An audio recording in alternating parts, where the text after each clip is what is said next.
యాదాద్రి భువనగిరి జిల్లా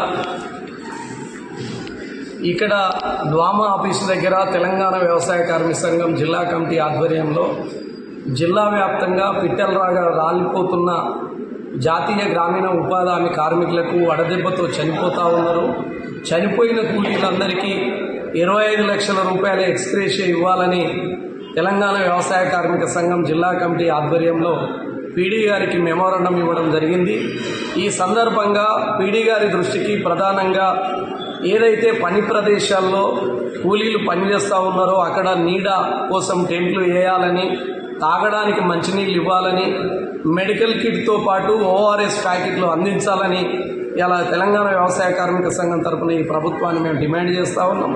ఎండలు చాలా పెద్ద ఎత్తున ముదిరినాయి. ఎండలలో కూలీలు పనిచేయడం వల్ల వాళ్ళ ఇబ్బందులు పడుతున్న పరిస్థితి ఉన్నది. అందుకనే ఉదయం పూటనే పని పెట్టి 11 గంటల్లోపే ఈ పనిని క్లోజ్ చేయాలనేది మేము సంఘం తరఫున ప్రభుత్వాన్ని కోరుతా ఉన్నాం.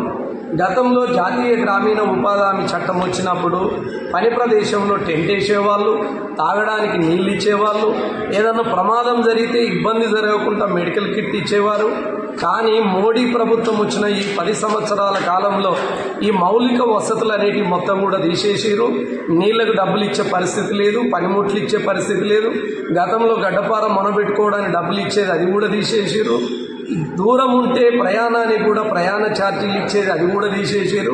ఒక రకంగా చెప్పాలంటే జాతీయ గ్రామీణ ఉపాధి హామీ చట్టం అనేది ఈ దేశంలో ఎత్తివేయడానికి బీజేపీ ప్రభుత్వం చాలా పెద్ద కుట్ర చేస్తుంది.